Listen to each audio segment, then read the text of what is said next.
Joining me now is U.S. Senator Amy Klobuchar, a Democrat of Minnesota. Senator Klobuchar, thank you for being with us. You just heard about the situation in Chicago and back in Washington, D.C. We're monitoring demonstrations against the federal crackdown there.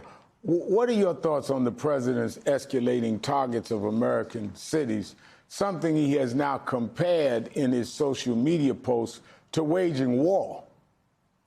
It's unbelievable. I believe, as someone who used to be a prosecutor, as you well know, that you should be focused on local law enforcement. And in the case of Washington, D.C., the Republicans cut the Washington, D.C. budget. When you look at what's going on nationally, we should be helping these cities to help pay for local law enforcement that knows their towns, that have been trained to deal with their neighborhoods, instead of what he is doing. And sometimes I look at what he does and I think he just wants to be the big strong arm. He wants to be tough. But the problem is, even when you analyze it that way politically, you know that there are people that are going to be hurt from this badly. And that's why I think that Illinois is standing up big time. You've seen this in California. But I believe that we should be helping these local communities instead of what he's doing, which is using them politically. And of course, taking away from what he should be doing, which is bringing down costs for Americans, doing something about health care, and not having Robert F. Kennedy Jr. as his health secretary. That would be a good start. Now, let me go to this. President Trump promised to fix the economy. But yesterday's August jobs numbers showed just 22,000 jobs created last month, with unemployment ticking up. And that's after Trump fired the previous BLS commissioner over July's terrible job numbers. I might add that he promised that, his deporting hundreds of people that were taking black jobs. Black unemployment went up to 7.5%, where whites are only at 3.8%. So as we learned this week that his proposed replacement spent the last decade making offensive social media posts, including explicitly racist and sexist messages about Kamala Harris. Taking all of that together, what's your take on Trump's economy tonight? I think you got to look at the facts, and he can fire every statistician if he wants and just add to more job losses, ironically. But the truth is there, and the people feel it in the grocery bills. They know how much healthcare is costing. They know how much it costs to rent.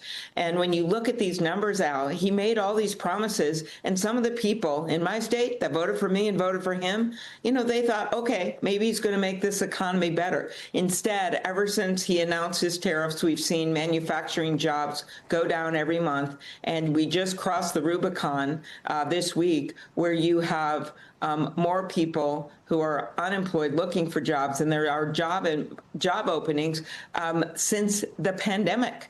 That is what is happening, and people know it, so it doesn't matter all the bluster that he can muster, all of the lies and all the firings. It's not going to take away from them knowing that they can't support their family, because this guy is running the economy in the ground with his tariffs and with the way he is handling our allies and our trading partners and the way he is handling workers.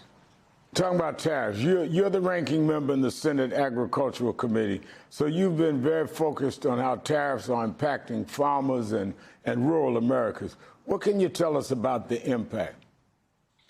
This is unbelievable. You just hear what happened with John Deere. They had to lay off hundreds of people, because it's not just farmers and ranchers, it's also people who are involved in agriculture in some way, which of course includes people who manufacture ag equipment. And they directly said that this was partially because of the tariffs. Why? Parts are made all over the world, and we are an integrated economy. And so now you're starting to see, big surprise, a lot of those jobs were in Iowa. Joni Ernst decided not to run. And you can see a through line between his economic failures and what's happening politically right now, including right in Missouri, where I am right now, because we're just starting to see some horrific things going on here. Go ahead. I want to bring that up. You're in Missouri today in support of Democratic Congressman Reverend Emanuel Cleaver, whose seat is in danger as Republican lawmakers in Missouri, following Texas lead, are looking to redistrict to boost GOP numbers in the Congress next year. We'll hear from Congressman Cleaver on this show tomorrow.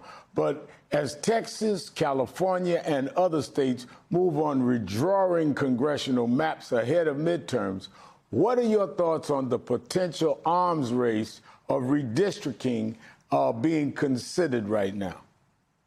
Well, first of all, Missouri is the secret that no one's talking about, and I'm glad you're having the congressman on. They're basically taking this great town of Kansas City, and they're trying to divide it 3 ways in order to lessen his power and completely blow up his district. And they've already have unfair lines as it is, but 40% of people in Missouri voted Democratic in the last major election, and yet this map would put them down to what could be 12% when it comes to the congressional races. So there's huge opposition to this, including from labor, but including from the Kansas City Chamber of Commerce, Al, because they see this dilution of power. So this is going before the legislature this week. It is definitely against the Missouri law, the Constitution, a former Missouri Supreme Court case.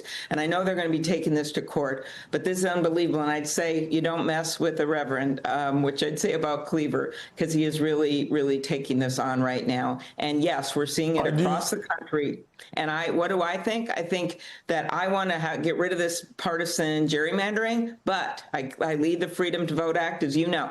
But if they're going to do this to us, we cannot just roll over and let it happen. That's why I support what Gavin Newsom is doing in California. And that's what I want to say. I'm hearing everywhere people are angry, want to see people fight back. Are Democrats doing enough to fight back? We are fighting back in every single corner. Look at that Iowa legislative race from just last week. We keep overperforming or winning time and time again. That's what matters. Yeah, do we have to make some changes with our agenda and reach out to people in a different way? We know that's true. But what I do know is that we are taking on Donald Trump in the courts, in the Congress, and with our constituents by our side every single day. And when we come to the races, including what's going to be happening in New Jersey and in Virginia in those governor's races, we will win those, and we are winning. And that's the best measure of all. Do we turn out the vote? Do we pick up independents and moderate Republicans who are sick and tired of Donald Trump and sick and tired of rubber stamp Republicans? They are literally now changing the voters in Missouri. The Republicans are, even though a bunch of them have said they don't want to do it because they're afraid of that guy in the White House. That is the ultimate example of rubber stamping. Not even looking out for your business interest in your town, not even looking out for your workers' interest. You just want a rubber stamp because you're afraid of him. American people don't want wimps in office. They want to have people that are representing their states and their districts. It's been 10 days since the mass shooting that killed 2 children and wounded 21 people, mostly kids, at a Catholic school in Minneapolis. Since then, the Trump administration has talked about arming teachers. They've suggested antidepressants might be part of the problem. And they've floated the idea of banning guns, but only for transgender Americans. A lot of talk, but very little in the way of serious solutions to gun violence tragedies that keep happening. What's your reaction, Senator? Tomorrow I'm going to be at the funeral, Al, of the little boy, Fletcher. That was just a delight to his family and to his friends. And when you hear the harrowing story of 12-year-olds protecting 6-year-olds, of teachers taking disabled kids out of a wheelchair and throwing him under the pew and laying on top of him. Those people and those kids had the courage that people haven't shown in Washington. We know what'll work. We should do a number of things when it comes to high-powered magazines, when it comes to assault weapons that I believe should be banned. That doesn't hurt my Uncle Dick and his deer stand or hunting in my state, which has a proud hunting tradition. We should do more on background checks. All of these things combined, when you look at shootings like Uvalde and Buffalo and things that have happened across the country, these things would have made a difference. And how my colleagues can stand up and look in the face of those families like we've been doing in Minnesota and tell them, no, we're afraid of the gun lobby. We're not going to do anything. I just don't think it's going to fly anymore. These kids were praying. They were in church praying, and they were in their first week of school, and they were all excited, and their lives will be changed forever. Our prayers with that family tomorrow. I've been to a lot of funerals, and I know you have. how that has effect on the family, even after our attention and the cameras go elsewhere. Senator Amy Klobuchar, thank you for Thanks, being Al. with us.